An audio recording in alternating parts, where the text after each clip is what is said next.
मौत से गाफिल इंसान, देख तो सही, तेरी उम्र का एक हिस्सा गुजर चुका है। कब तक तू गफलत की नींद सोता रहेगा? क्या तुझे वादे ने जोश न दिलाया या फिर वईद से खौफे खुदा न पैदा हुआ? क्या तूने इज्जत व बुजुर्गी वाले परवरदिगार का ये फरमान नहीं सुना जिसमें वो फरमाता है, और आई मौत की सख्ती हक के साथ, ये है जिससे तू भागता था। हुजूर सल्लल्लाहु अलैहि वसल्लम जब मर्ज़े मौत में मुब्तला हुए तो इरशाद फरमाया, मौत की बहुत सख्तियां हैं और हर शख्स पर मौत की सख्तियां उसके दुनिया में किए गए आमाल के मुताबिक होंगी।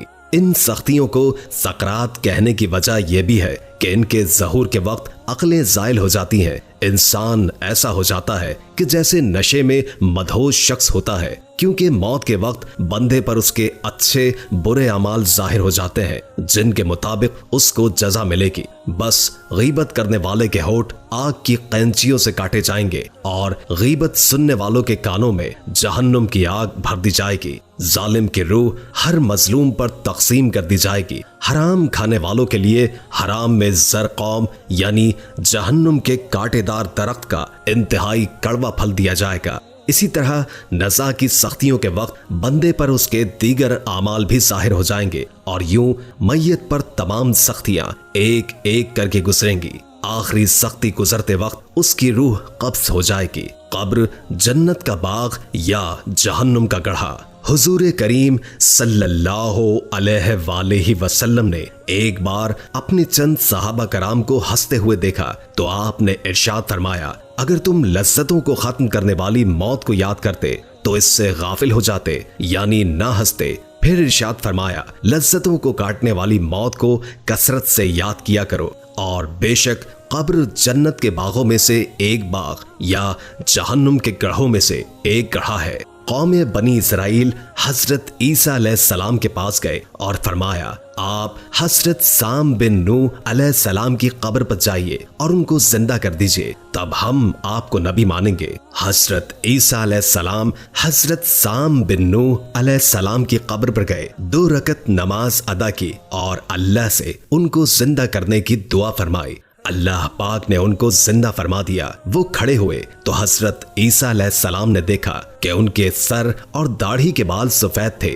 तो आपने पूछा कि आपके दौर में तो ये बुढ़ापा नहीं था। उन्होंने जवाब दिया कि जब मैंने आवाज सुनी तो मुझे लगा कि शायद कयामत कायम हो गई है। उसके खौफ से मेरे सर और दाढ़ी के बाल सफेद हो गए हैं। हजरत ईसा अलैहिस्सलाम ने दरियाफ्त फरमाया कि आपको इस दारे फानी से कूच किए हुए कितनी मुद्दत हो गई है। उन्होंने बताया कि मुझे इस दुनिया से रुखसत हुए 400 साल हो गए हैं, लेकिन मौत की कड़वाहट अभी तक मुझसे दूर नहीं हुई। अल्लाहु अकबर। हजरत सैयदना वहाब रहमतुल्लाह ताला अलैह फरमाते हैं कि हमको ये बात मालूम हुई कि इस दारे फानी से कूच करने वाला मरने से पहले उन फरिश्तों को देख लेता है जो आमाल को दुनिया में महफूज किया करते थे। अगर वो शख्स भलाई के काम करता तो फरिश्ते कहेंगे, अल्लाह तुम्हें हमारी तरफ से बेहतरीन जजा अता फरमाए। तूने हमें खैर व बरकत की बहुत सी मजलिसों में बिठाया और हमारे पास हमारे आमाले साले का जखीरा जमा किया। और अगर वो शख्स बुरे काम करता था तो वो फरिश्ते कहेंगे कि अल्लाह तुम्हें हमारी तरफ से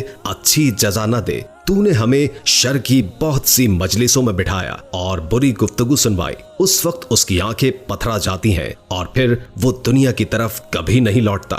हुजूर नबी करीम सल्लल्लाहु अलैहि वसल्लम ने इरशाद फरमाया, कब्र की आजमाइश और उसके अजाब से अल्लाह की पनाह मांगो। बेशक बंदा मोमिन जब इस दुनिया से कूच कर रहा होता है तो सूरज की तरह सफेद चेहरे वाले फरिश्ते उसके पास आते हैं। उसके पास जन्नत का कफन और खुशबू होती है और उसके पास ता हद निगाह बैठ जाते हैं। फिर मलिकुल मौत हजरत इजराइल अलैहिस्सलाम तशरीफ लाते हैं और उसके सर के करीब बैठकर फरमाते हैं, ए इत्मीनान वाली पाकीज़ा जान, अल्लाह की मग़फ़िरत और उसकी रजा की तरफ निकल जा। उसकी रूह मशकीज़े से कतरे की तरह निकल जाती है। फरिश्ते उसकी रूह को थाम लेते हैं और मलिकुल मौत के हाथ में लम्हा भर भी नहीं छोड़ते। फिर वो जन्नत का कफन पहनाते और खुशबू लगाते हैं तो उसकी रूह में से बहुत सी प्यारी खुशबू निकलती है। फरिश्ते उसको लेकर आसमान पर चढ़ते हुए फरिश्तों के जिस गुरोह के पास से गुजरते हैं तो वो पूछते हैं,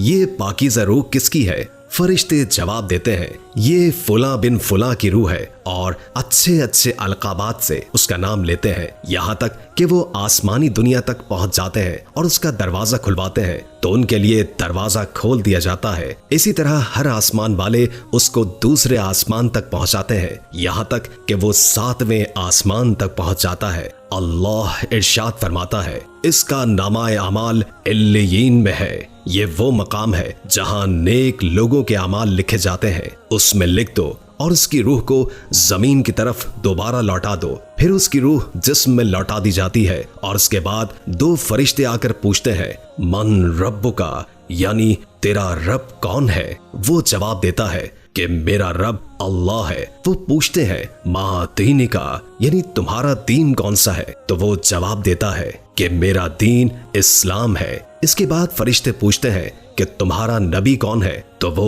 जवाब देता है हजरत मोहम्मद मुस्तफ़ा सल्लल्लाहु अलैहि वसल्लम। यानी जो उससे सवाल पूछे जाते हैं वो उसका सही जवाब देते जाता है। इसके बाद आसमान से एक मनादी करने वाला ऐलान करता है मेरे बंदे ने सच कहा है, उसके लिए जन्नत का बिछोना बिछाओ और उसे जन्नती लिबास पहनाओ और उसके लिए जन्नत का दरवाजा खोल दो। बस उसको जन्नत की हवा और खुशबू पहुंचेगी। उसकी कब्र ताहद निगाह वसी कर दी जाएगी और खूबसूरत चेहरे वाला शख्स उसके पास आकर कहेगा मैं तुझे ऐसी बशारत देता हूँ जो तुझे खुश कर देगी। ये वही दिन है जिसका तुमसे वादा किया गया था। बंदा मोमिन पूछता है कि तुम कौन हो।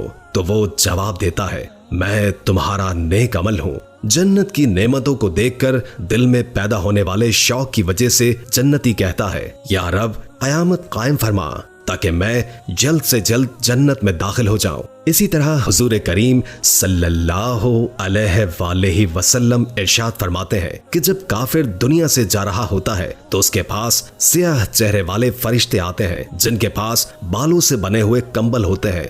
वो ताहद निगाह बैठ जाते हैं। फिर मलिकुल मौत अलैहिस्सलाम उसके सर के करीब बैठकर कहते हैं ऐ खबीस जान, अल्लाह की नाराजगी और गजब की तरफ निकल। उसकी रूह तमाम आज़ा में बिखरी होती है जिसको जिस्म से ऐसे निकाला जाता है जैसे गोश्त भुनने वाली सीख खींची जाती है तो वो उनको उधेड़ देती है। उसके तमाम आज़ा टुकड़े टुकड़े हो जाते हैं। मलिकुल मौत अलैहिस्सलाम उसकी रूह निकालते हैं लेकिन फरिश्ते उनके हाथों में एक लम्हा भर भी नहीं रहने देते बल्कि उसको लेकर उस कंबल में डाल देते हैं जिससे इंतहाई नागवार बू निकलकर पूरे रूए जमीन पर फैल जाती है। फिर उसको पकड़कर मलाइका के जिस गुरोह के पास से गुजरते हैं तो वो पूछते हैं कि ये खबीस रूह किसकी है। फरिश्ते जवाब देते हैं कि ये फुला बिन फुला की रूह है और बुरे बुरे अलकाबात से उसका नाम लेते हैं, यहाँ तक कि वो आसमानी दुनिया तक पहुंच जाते हैं। आसमान का दरवाजा खुलवाना चाहते हैं लेकिन उसके लिए नहीं खोला जाता। फिर उसके जिस्म में रूह दोबारा डालकर कब्र में भेज दिया जाता है। यूं एक बदकार रूह को कब्र में भी और आखिरत में भी सख्त अजाब से दोचार होना पड़ेगा।